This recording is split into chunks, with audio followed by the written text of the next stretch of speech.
भाई मैं recording on करना भूल जाता हूँ। Now it's okay. देखो, यहां पर L/2 से एक रॉड रखी हुई है, ये भी L लेंथ की है और यूनिफॉर्मली डिस्ट्रीब्यूटेड है चार्ज इसके ऊपर। Uniform rod of charge Q। यहां पर एक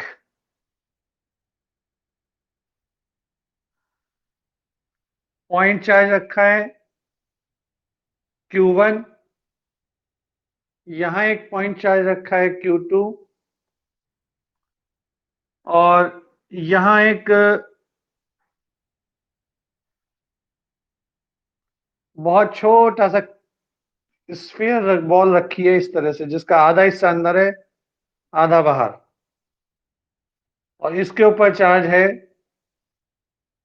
2Q कंप्लीट पर। हाफ पोर्शन बाहर, हाफ पोर्शन अंदर। क्वेश्चन कहता है find flux through the sphere.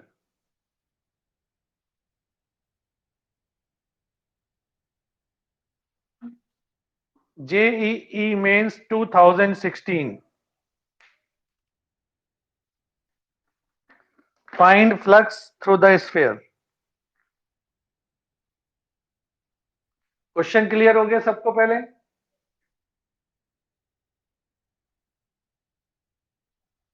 Answer दिया करो फौरन भाई कि क्वेश्चन तो क्लियर हुआ है नहीं हुआ। क्वेश्चन क्लियर हो गया तो अब आंसर की तरफ आइए, बताइए कैसे होगा।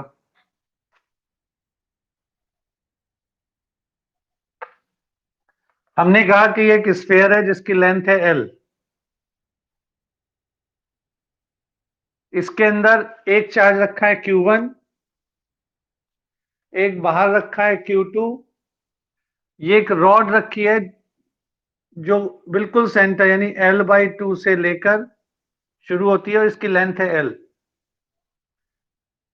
ये चार्ज रखा है 2Q जिसका आधा हिस्सा बाहर है आधा अंदर, ये भी पूरी की पूरी लेंथ Q चार्ज रखती है। फ्लक्स बताना है।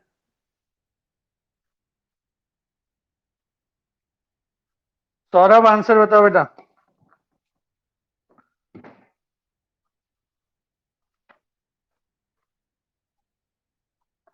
कर रहे हो? अच्छा। Paramjit, anyone who can solve this? है बहुत आसान।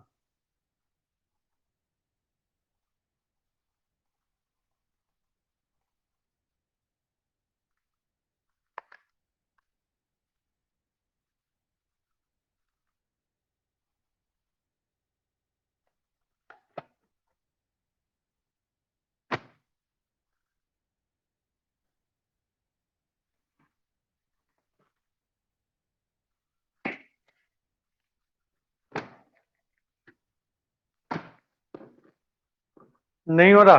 जयेश आंसर बताओ।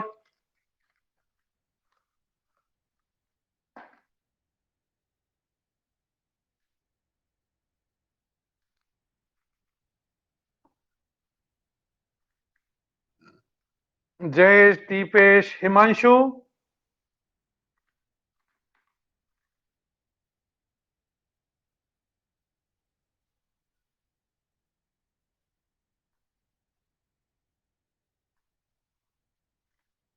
पूरी क्लास शांत बिल्कुल।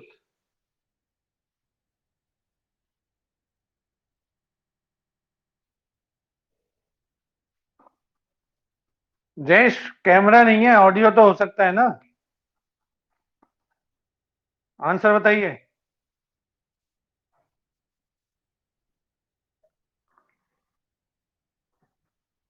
इसका मतलब घर पे बैठ के बिल्कुल पढ़ाई नहीं कर रहे। पहली चीज क्या थी?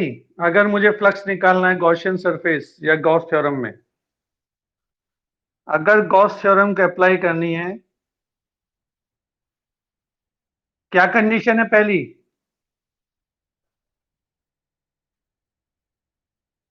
कोई बताएगा first condition? Charge should be inside the surface, inside the Gaussian surface.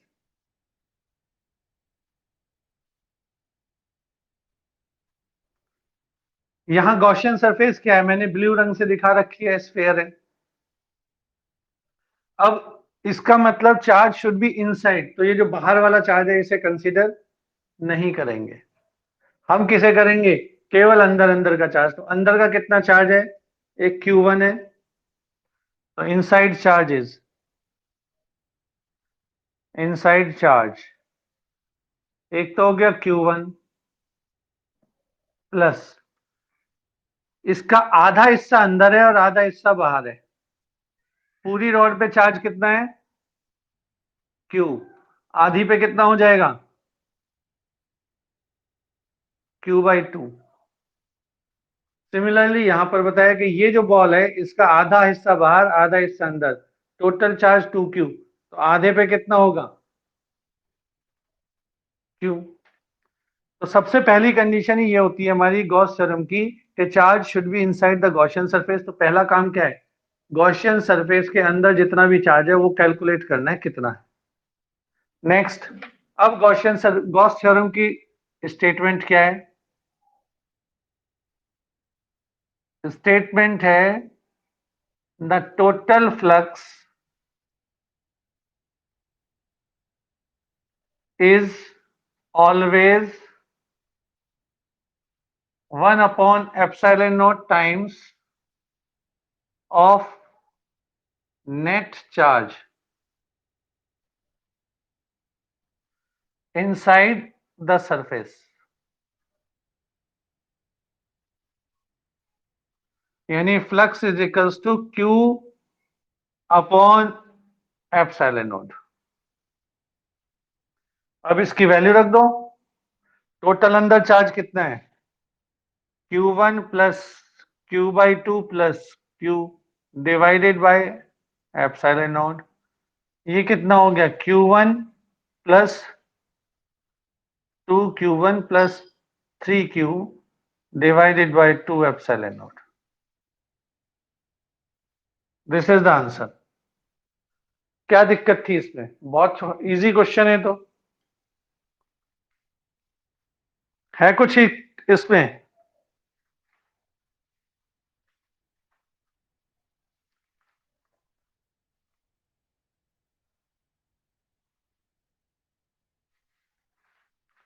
Next,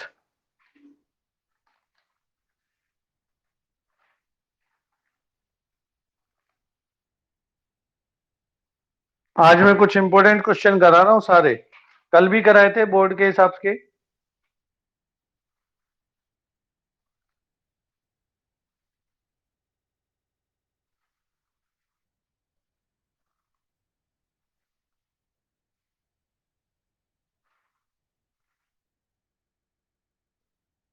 अब और भी है तो आसानी, देखता हूं अगला क्वेश्चन कैसे करते हैं।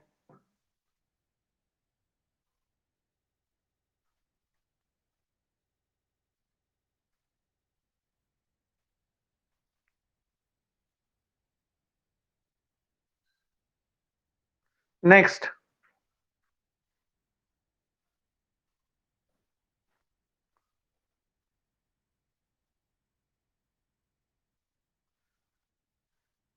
ये कह रहे हैं figure shows a closed surface surrounding some electric charge. The electric charge जो इसके चारों ओर है वो है -3.2 माइक्रोकूलम, -6.7 माइक्रोकूलम, +3.2 माइक्रोकूलम, और यहां पर है +6.7 माइक्रोकूलम। ये पूछ रहे हैं number 1, what is the net flux through the surface? Net flux through the surface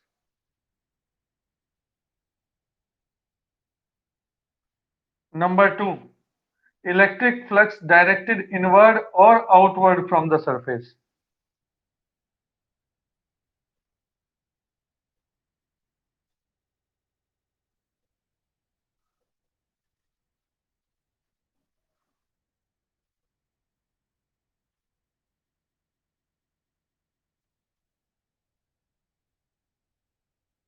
from the surface. दो चीजें निकालनी है, पहली टोटल इलेक्ट्रिक फ्लक्स और दूसरी इनवर्ड है आउटवर्ड है तो वो कितनी है। इनवर्ड, बिल्कुल सही, बिल्कुल सही, बिल्कुल सही। इनवर्ड है और कितनी है।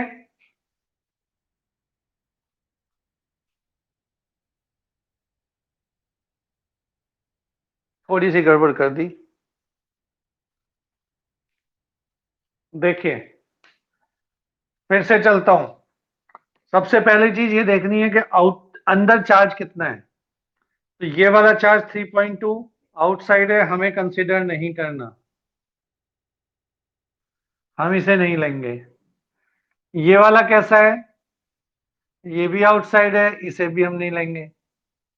बचा कौन सा, ये दोनों।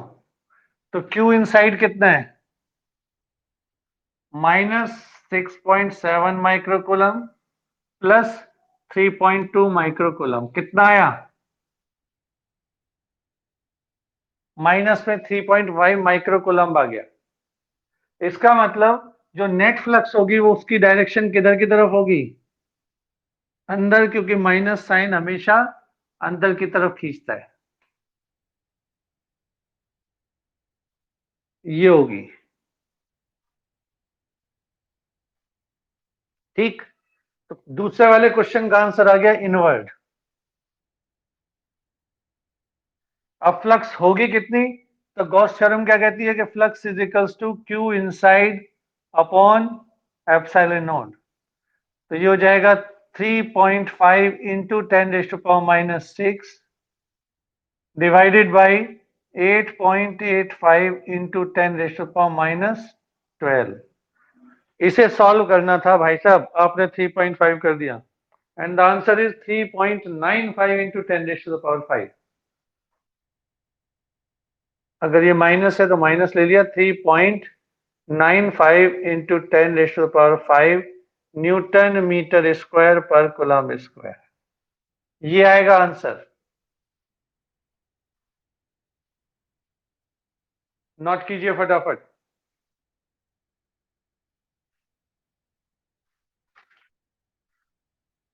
बेटा मैंने इसीलिए यह कहा ना, मुझे याद दिलाया करो एक बार, कल मैं रिकॉर्डिंग ऑन करना भूल गया, बाद में याद आई मुझे। और कल वैसे न्यूमेरिकल ही थे, कल भी। चलिए आगे।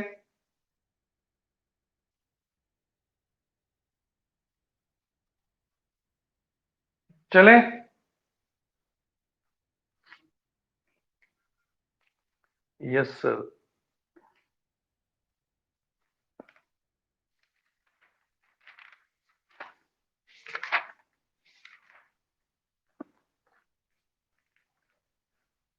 Now the question is,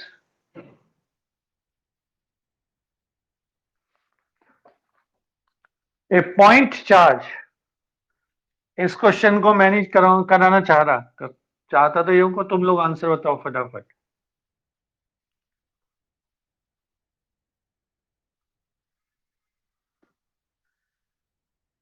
question है, a point charge 10 microcoulomb is a distance 5 centimeter directly above to the center of a 10 centimeter। ये कह रहे हैं Q है 10 माइक्रोकूलम और ये कहां पर रखा हुआ है, एक 10 सेंटीमीटर के स्क्वायर प्लेट के ऊपर। ये भी 10 सेंटीमीटर है, ये भी 10 सेंटीमीटर है, इसके सेंटर पॉइंट से 5 सेंटीमीटर ऊपर रखा हुआ है। ठीक है, अब ये कहना चाह रहे हैं find out what is the magnitude of flux through the square. A point charge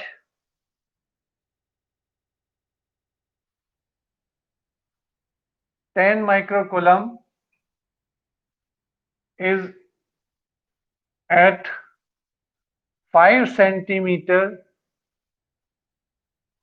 from the center, 5 centimeter from the center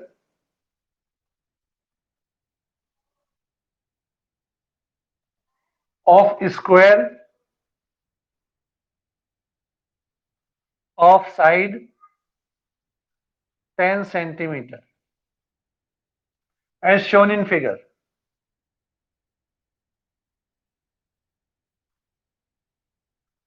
What is the magnitude of flux? Yeah, find flux through the square. बताइए, तनीषा करके दिखाओ जल्दी answer.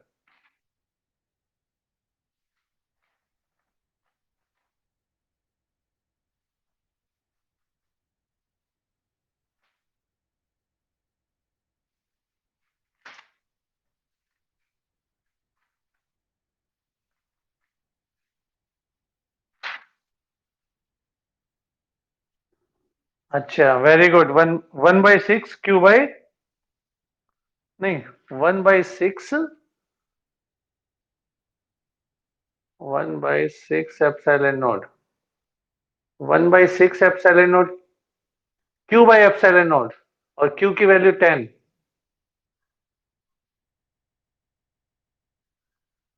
कुछ कुछ सही है, answer exactly नहीं बोला।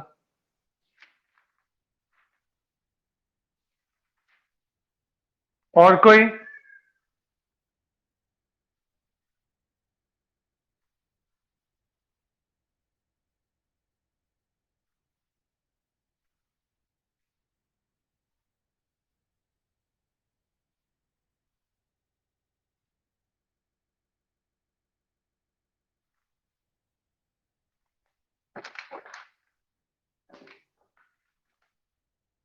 चलो देखिए,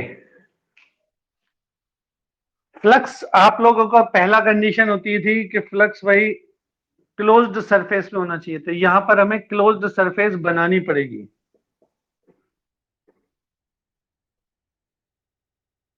क्योंकि इस चार्ज से फ्लक्स चारों तरफ चलेगी, ऐसे भी,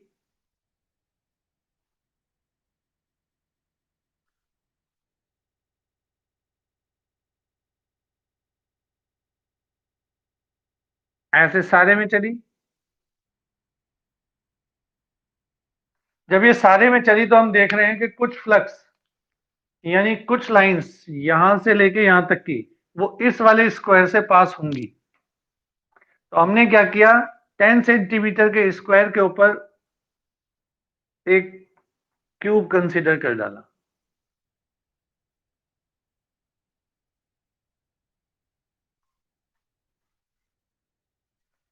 जब ये क्यूब कंसीडर कर लिया तो इसके एक प्लेन से कितनी फ्लक्स निकलेगी, ये क्वेश्चन हम कर चुके हैं, याद होगा आप, 1/6। तो हमने किया था the flux from one plane of cube is, कितना था, Q/6 एप्सिलॉन नॉट। आंसर आ जाएगा 10 microcoulomb upon 6 into 8.85 into 10⁻⁻12। Solve कर दो, आंसर आ जाएगा 1.88 into 10⁻⁵, 1.88 into 10⁵ newton metre square पर कूलम। ठीक है, नेक्स्ट।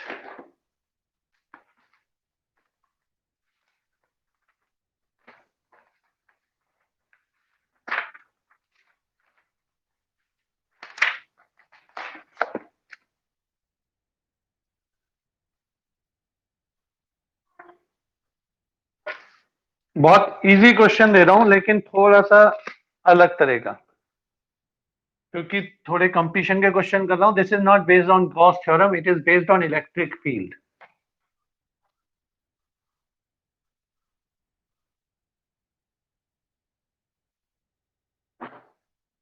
क्वेश्चन कहता है an electron is constrained to move. An electron is constrained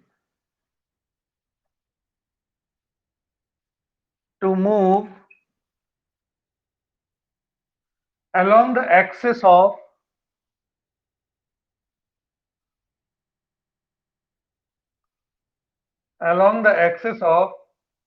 ring of charge q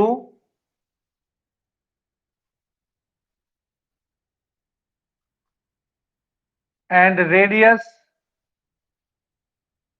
a. You can show that the electron can perform oscillations whose frequency is given by this. Show that the electron perform oscillations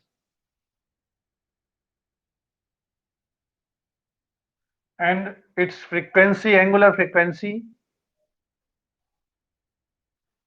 omega is equals to QE upon 4 pi epsilon naught m cube, m a cube. ये आपको prove करके दिखाना है. कुछ जानकारी के लिए बताऊं, वैसे तो ये कंपटीशन में आई हुई प्रॉब्लम है और कई बार पूछी गई है, but still it is also from NCERT. क्योंकि बच्चे सोच लेते हैं कंपटीशन की तो हम नहीं कर रहे, तो मैं बता देता हूं ये एनसीईआरटी की भी है. NCERT problem number 1.31. तो दोनों तरह की प्रॉब्लम है, कंपटीशन में ज्यादातर पूछी गई है वो बात अलग है, लेकिन एनसीईआरटी की है. तो अब इसे करेंगे कैसे. ये कह रहे हैं कि भाई एक रिंग है, सोचना खुद पड़ेगा. ये एक रिंग है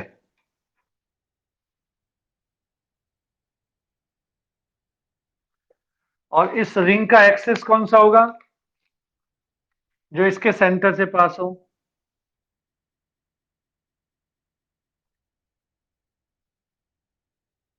ये ये रिंग है और ये इसके सेंटर से पास होने वाली लाइन है, जिसे हम क्या कहते हैं, एक्सिल या एक्सेस ऑफ रिंग. अब ये कह रहे हैं कि एक इलेक्ट्रॉन है, वो इलेक्ट्रॉन है यहां पर. ये इलेक्ट्रॉन कैसे मूव करेगा. इलेक्ट्रॉन पे चार्ज हो गया -e और इस रिंग के ऊपर चार्ज कैसा है, मान लीजिए पॉजिटिव. वैल्यू आपको गिवन है Q.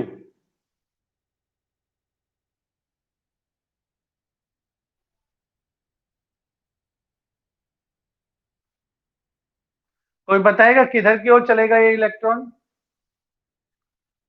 What is the direction of motion of electron,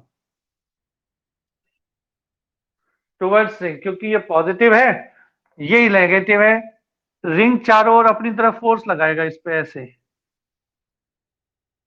but इसका जो रिजल्टेंट होगा वो किधर आएगा, towards the centre of ring. तो द इलेक्ट्रॉन मूव्स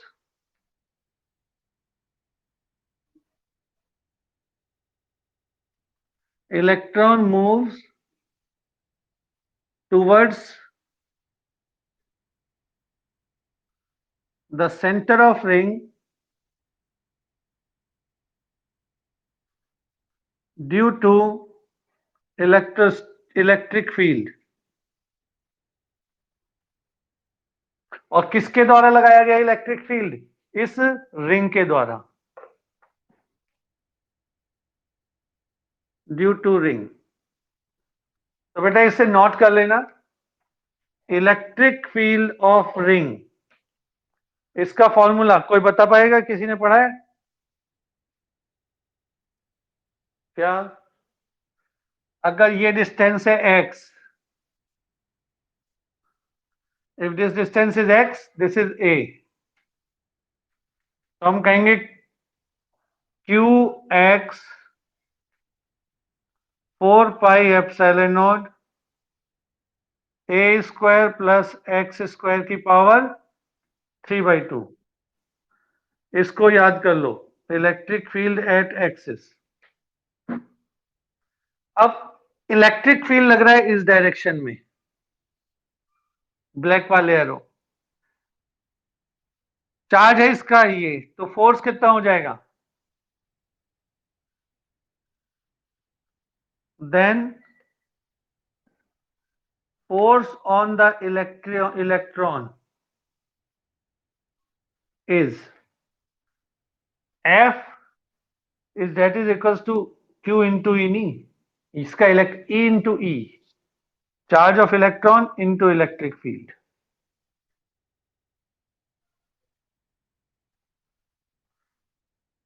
इसका मतलब फोर्स कितना हो गया? Qx 4 pi epsilon naught a square plus x square की पावर 3/2 इंटू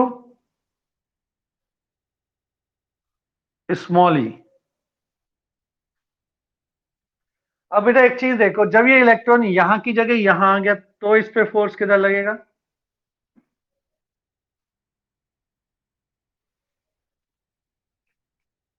अभी भी टुवर्ड सेंटर रहेगा। इसका मतलब अब इधर पहुंचते ही ये फिर से ऐसे करके इस पे फोर्स लगे और इसके ऊपर सेंटर की तरफ से फिर से फोर्स लगना शुरू हो गया। तो चाहे किसी भी डायरेक्शन में मूव कर रहा हो, इसके ऊपर एक फोर्स लग रहा है टुवर्ड सेंटर। तो पहली चांस या क्या कह रहे थे? Show that electron perform oscillation. तो हो क्या रहा है? ये रिंग में से ऐसे करके चल रहा है इलेक्ट्रॉन, एक बार इधर, एक बार इधर, एक बार इधर, एक बार इधर। So that's why we can say that electron moves in circular field। लेकिन अगर मैथमेटिकली इसे प्रूव करना हो तो हमें एक इक्वेशन प्रूव करनी होती है, यानी एक्सेलरेशन निकालना पड़ेगा।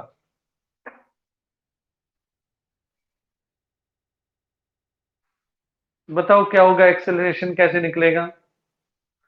उसके लिए मैं एक चीज कंसीडर कर लेते हैं हम कि this x is much greater than a।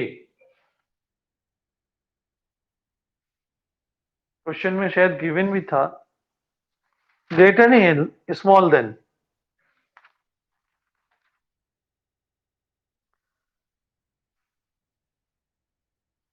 दिया नहीं है, बट इसे कंसीडर करना पड़ेगा तभी होगा। x must be very less than a, ये हमें लेके चलना है, इसमें ध्यान रखना। दिस इज द कंडीशन और इसे हमेशा याद रखना। अगर x बहुत छोटा है तो ये कितना हो जाएगा? a square plus x square की value. Now f is equals to q e x upon 4 pi epsilon naught a cube, क्योंकि a square plus x square a square हो जाएगा, स्क्वायर नीचे कर दिया, a क्यूब बचा। So force is only k q x या 1/4 pi epsilon naught q x upon e cube, a cube. अब यहां से आपने निकाला फोर्स, ठीक है? हम लोगों ने पढ़ा है फोर्स बराबर एक्सेलरेशन कितना होता है? F बराबर, कोई बताएगा व्हाट इज एक्सेलरेशन?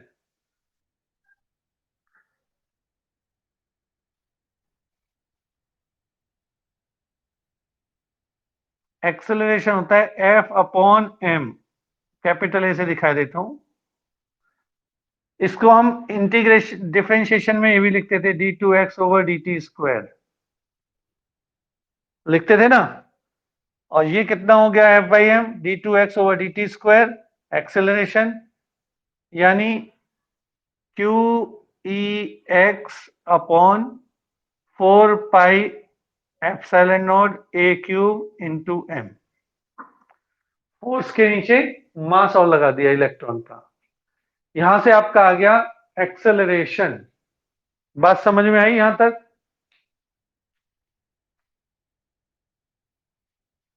ये क्लियर हो गया कहां से आया, या दोबारा बताऊं? ठीक।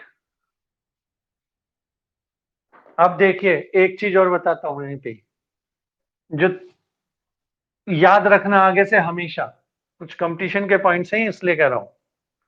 बेटा जब कोई पार्टिकल सिंपल हार्मोनिक मोशन करेगा, any particle in SHM obeys a differential equation कौन सी? d2x/dt² is equals to omega minus omega square x, या equals to omega square x. जो इसको फॉलो करेगा, माइनस भी ले सकते नहीं भी, वो कहलाएगा हमारे पास equation of simple harmonic motion.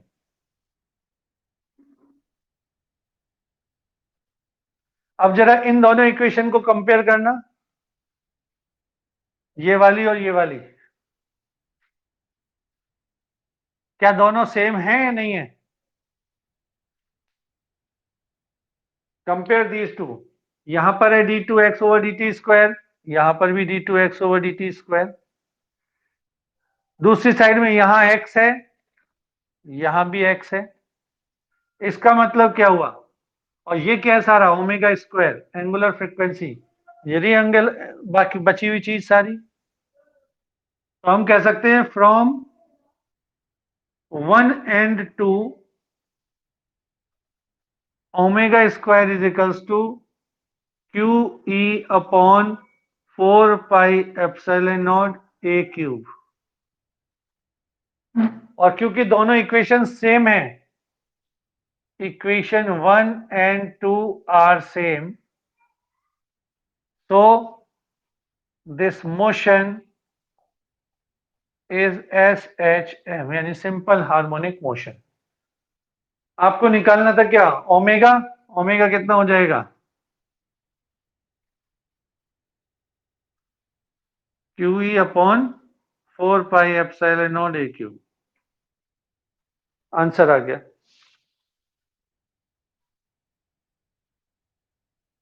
M भी था शायद।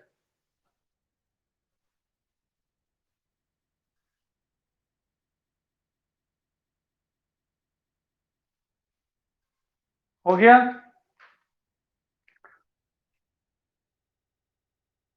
मैं दोबारा पूरा ही बताऊंगा, चिंता मत करो, एक बार और रिपीट कर रहा हूं, एक एक स्टेप से ले रहा हूं, सारा डेराइव नहीं करूंगा, स्टेप लूंगा बस।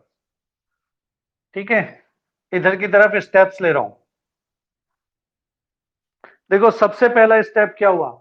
सबसे पहला स्टेप हम लोग को ने क्वेश्चन में देखा कि एक रिंग है, और ये रिंग अपनी तरफ इलेक्ट्रॉन को फोर्स लगा रहा है, खींच रहा है।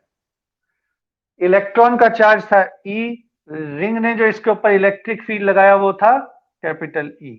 तो फोर्स कितना लगा? E into E.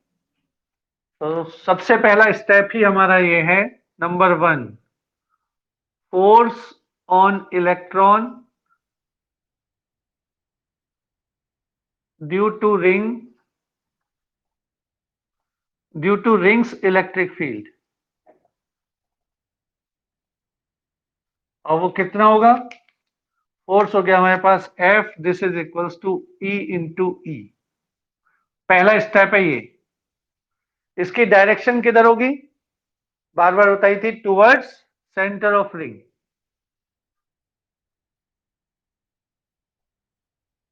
Of ring. Second step क्या होगा? सेकेंड स्टेप में अब आप वैल्यू रख दो E की। Now substitute the value of E in equation 1। Equation 1 में आपने जैसे ही वैल्यू सब्स्टिट्यूट करी, क्या वैल्यू 1 की आ गई? आपके पास आ गया F, this is equals to small E Q X over 4 pi epsilon naught A square plus x square की पावर 3/2। ये आया। थर्ड स्टेप मैंने क्या लिया, ये हमारा एजम्पशन है, लेना जरूर है ये। क्या? If x is much less than a, यानी जो एक्सेस पे दूरी है इलेक्ट्रॉन की रिंग से, वो इसकी रिंग की रेडियस से बहुत कम है। Distance of electron is very small then the radius of ring.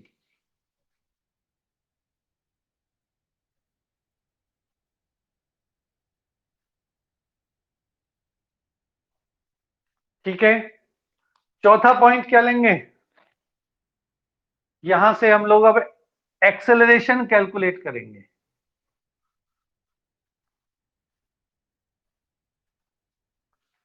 सबसे इसके बाद लिया हमने चौथा पॉइंट,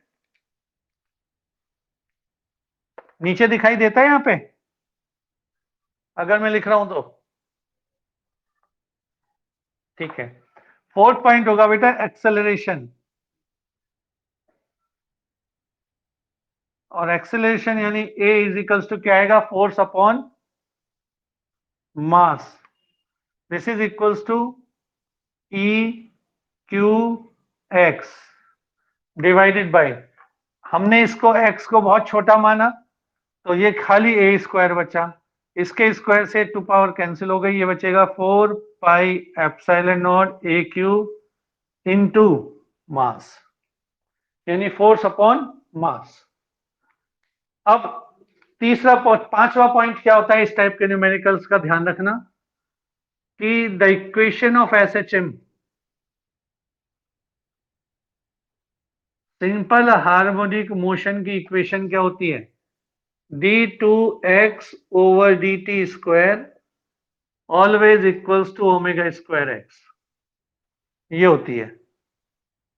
ये 11th क्लास में है बेसिकली।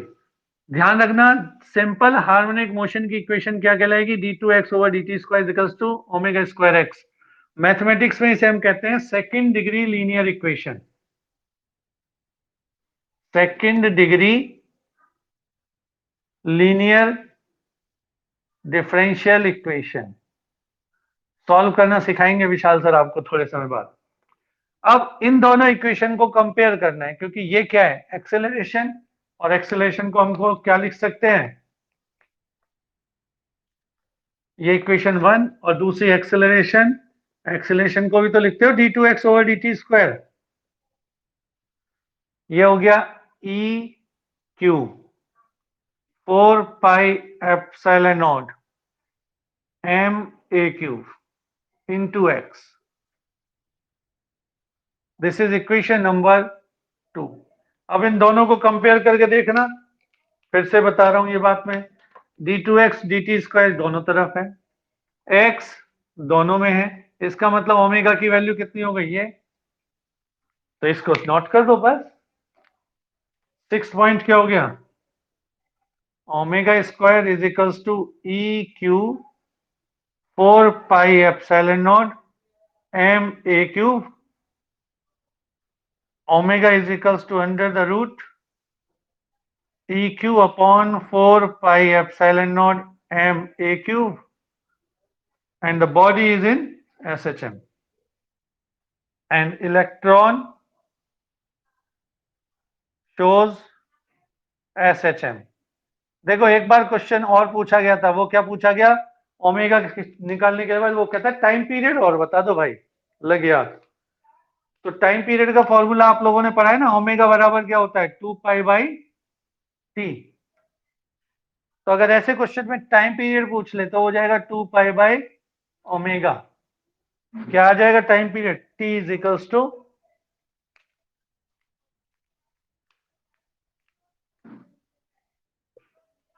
टाइम पीरियड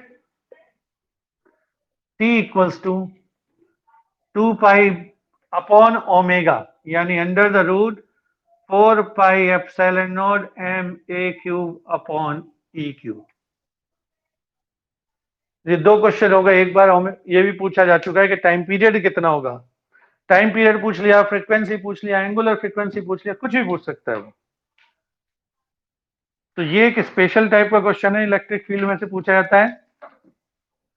कल मैं शुरू करूंगा पोटेंशियल और कुछ क्वेश्चंस आप लोग ट्राई कीजिए। ऑन मंडे, पहले मैं मंडे चूक गया, मंडे को इलेक्ट्रिक फील्ड तक का कंप्लीट टेस्ट लूंगा जो आज तक पढ़ा दिया। ठीक है, आपके टीचमेंट ऐप पर ही टेस्ट होगा इलेक्ट्रिक फील्ड तक का। All the best. नोट कर लिया? नोट कर लिया सबने? ठीक है, लीव कर दो बेटा।